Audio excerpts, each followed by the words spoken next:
This is Mr. Wesley, and if you are living inside a marriage that feels like it runs on conflict you did not start, tension you cannot trace to a single cause, and an emotional atmosphere that shifts without warning in ways that leave you permanently slightly off balance, you are not imagining it, you are not failing to manage it correctly, and it is almost certainly not about what you think it is about. The chaos in your marriage is not primarily about the dishes, the schedule, the tone of voice you used on Tuesday, or any of the specific and rotating grievances that appear on the surface of the conflict. Those things are real, and they matter, and she means them when she raises them. But they are not the source. They are the language a much deeper and much more specific psychological process is using to make itself heard. And the man who spends his energy responding to the surface language without understanding the deeper process is the man who will be responding to a new version of the same conflict for the rest of the marriage. Because the surface language will keep generating new content indefinitely, as long as the underlying process remains unaddressed. Today, I am going to give you the underlying process, not as an excuse for behavior that is genuinely difficult to live inside, not as a weapon to use in the next argument, as a clinical framework precise enough to be actually useful to a man who is trying to understand what is happening in his own home. I am Mr. Wesley. This is Relational Insights. Let me give you the mechanism. The first thing you need to understand is what attachment researchers call the protest behavior cycle. This is the foundational concept without which nothing else I'm going to tell you today will make the sense it needs to make. Attachment theory, developed originally by John Bowlby and extended substantially by subsequent researchers including Mary Ainsworth and more recently Stan Tatkin, describes human beings as fundamentally and biologically wired for secure attachment to a small number of primary figures across their lives. In childhood, those figures are parents or caregivers. In adult intimate partnership, that figure is the spouse or long-term partner. When a person with a secure attachment to their primary figure feels that attachment threatened, when they experience signals, real or perceived, that the connection is weakening, that the primary figure is becoming less available, less attuned, less reliably present in the specific emotional sense that matters to the attachment system, their nervous system activates a protest response. The protest response is not a conscious decision. It is a biological alarm system whose function is to restore the threatened attachment by any available means. In infants, that means crying. In adults in intimate partnerships, it means conflict. Here is the specific and important thing about the protest behavior cycle that most men never have explained to them with any precision. The conflict that the protest response generates is not designed, at the biological level, to win an argument. It is not designed to change a specific behavior. It is designed to produce engagement. Any engagement. Because the nervous system that is running the protest response has concluded that the primary attachment figure is becoming dangerously unavailable. And engagement, even conflict, even painful and exhausting conflict, is evidence that the figure is still there, still responsive, still reachable. This is why the arguments in a marriage experiencing this cycle feel to the man inside them like they are never actually about what they appear to be about, because they are not. The argument about the schedule is not about the schedule. The argument about the tone of voice is not about the tone of voice. These are the specific forms the protest behavior takes, because they are the forms most likely to produce engagement from a man whose default response to emotional demand is withdrawal. She escalates because escalation produces a response. The response, even a frustrated or defensive one, temporarily satisfies the attachment system's need for evidence that the connection is still alive, until it fades again. And then the cycle runs again. The second mechanism is what neuroscientists who study intimate relationships call the autonomic nervous system asymmetry in heterosexual partnerships. This is less commonly discussed in the practical relationship literature and considerably more useful than most of what fills that space. Here is what the research shows. The male and female autonomic nervous systems respond differently to interpersonal stress in intimate partnerships in ways that are documented, measurable, and directly relevant to the specific pattern you are living inside. When conflict arises in an intimate relationship, the male nervous system tends to reach physiological flooding, the specific state of elevated heart rate, elevated cortisol, and cognitive narrowing that makes productive engagement with a conflict impossible, faster and at lower provocation thresholds than the female nervous system in the same conflict. This means that in a conflict between a man and a woman, he is typically overwhelmed physiologically before she is, even when the conflict began with her protest behavior. He reaches the point where productive engagement is neurologically impossible before she reaches the point where her attachment system is satisfied that he is genuinely present and responsive. His withdrawal at that point, the withdrawal that registers to him as a necessary and reasonable response to being overwhelmed, and that is in fact exactly that, registers to her nervous system as confirmation of exactly the threat the protest behavior was responding to in the first place. His unavailability is the thing she was protesting. His withdrawal in response to the protest is the thing that confirms the unavailability.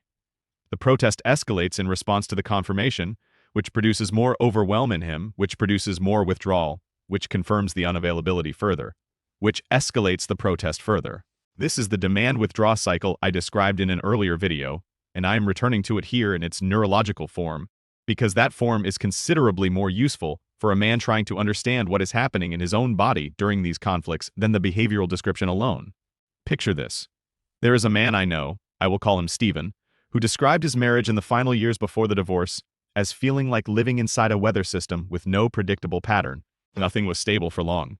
Calm evenings would shift into conflict without any transition he could identify. Resolved arguments would resurface without apparent cause. He told me he had spent years trying to find the pattern in the content of the conflicts, trying to identify the specific topics or behaviors that reliably triggered the escalation so he could manage them better. He never found the pattern in the content. The content was not where the pattern was.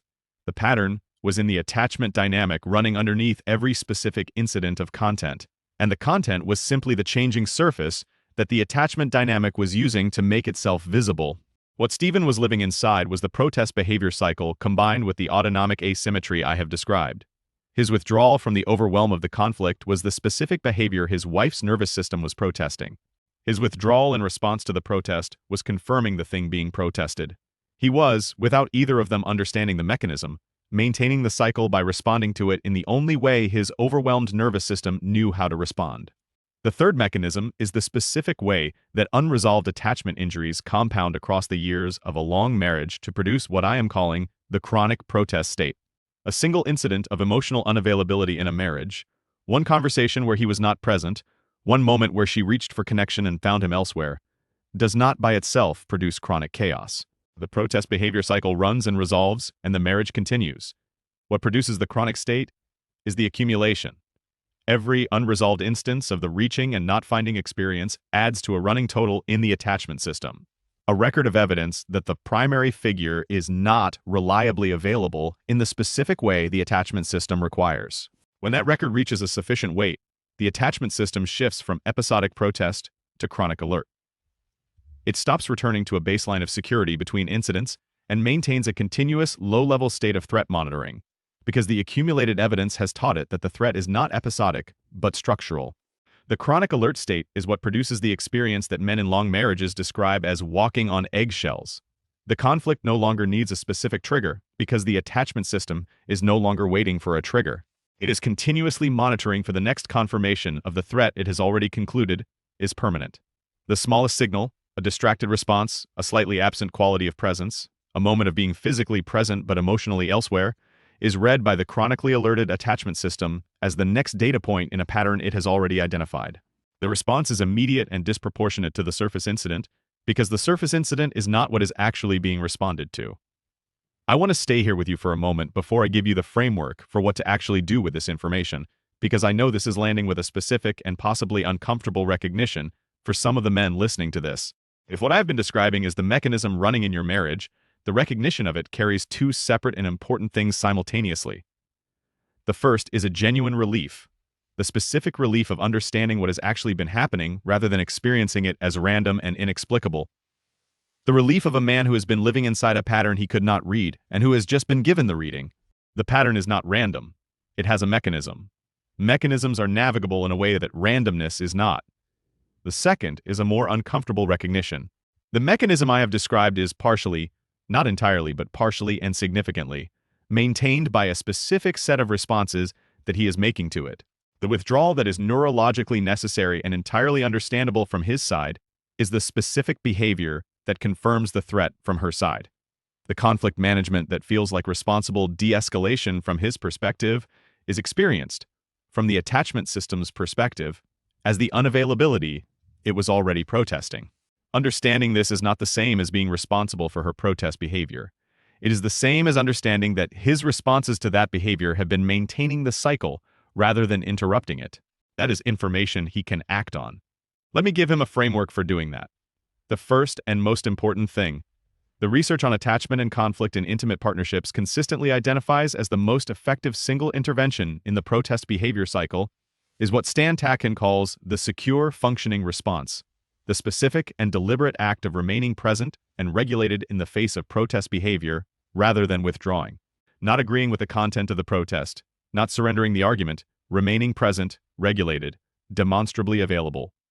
The attachment system that is running the protest behavior is not primarily asking for agreement. It is asking for evidence that the primary figure is still there, still responsive, still reachable.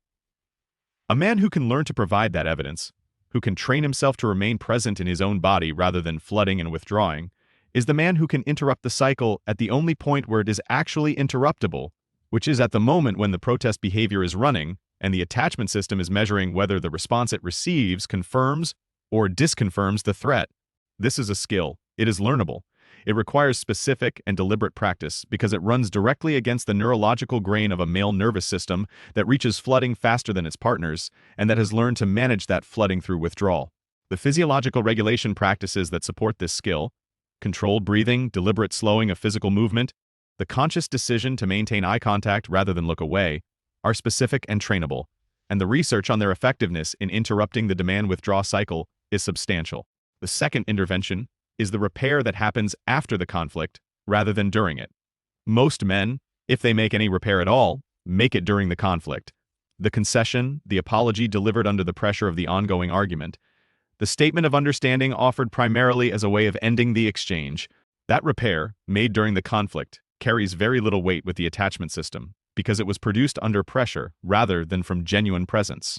The repair that actually moves the attachment system's running record in the right direction is the one that arrives after the conflict, when the pressure has lifted, and that addresses not the surface content of the argument, but the underlying experience that the protest behavior was expressing.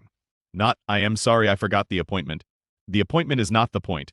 Something closer to, I notice that when I get distracted from you, you feel it very quickly, and it matters to you in a way that goes past the specific incident. That is a repair that addresses the attachment system rather than the surface content. It is also the repair that most men in this situation have never been shown how to make, and that the attachment system registers as genuinely different from anything it has previously received. The third intervention is the proactive investment in the attachment security that prevents the chronic alert state from establishing itself in the first place, or that gradually reduces it once it is established. The specific behaviors that build attachment security in intimate partnership are the same four I described in the invisible demand video. The unprompted genuine question, the listening for updates rather than confirmation, the remembering without being told to remember, and the tolerance of her becoming someone different than the efficient summary the long marriage has been running. These behaviors, practiced deliberately and with genuine rather than strategic intention, communicate to the attachment system that the primary figure is reliably present, reliably curious, and reliably attentive in the specific and ongoing way the attachment system requires. They are not dramatic. They do not require grand gestures or fundamental personality transformation. They require only the consistent and deliberate practice of small behaviors that are, in aggregate, the most powerful signal available to an attachment system that has been running a chronic threat assessment.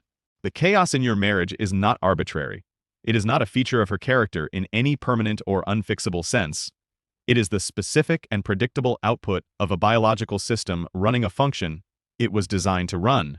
The protest behavior of an attachment system that has accumulated sufficient evidence of emotional unavailability to conclude that continuous monitoring is required. Understanding that does not make it easier to live inside in any immediate sense. What it does is give you something more useful than frustration or resignation, which is a specific and clinical understanding of the mechanism, a precise identification of the point where the mechanism is interruptible, and a set of concrete behaviors that can begin interrupting it. The chaos is a signal. It has always been a signal. Understanding what it is signaling is the beginning of being able to respond to the signal rather than to the surface noise it generates. Drop a comment. Men, when you look at the protest behavior cycle I described today, can you identify the specific pattern of withdrawal and escalation running in your own marriage? And what has your default response to the chaos been up to this point? Subscribe to Real Talk Relationships. Every week, Mr. Wesley breaks down the real psychological mechanisms running underneath the surface of long marriages, with the clinical precision that finally gives men the understanding they need to respond to what is actually happening rather than to what it appears to be about.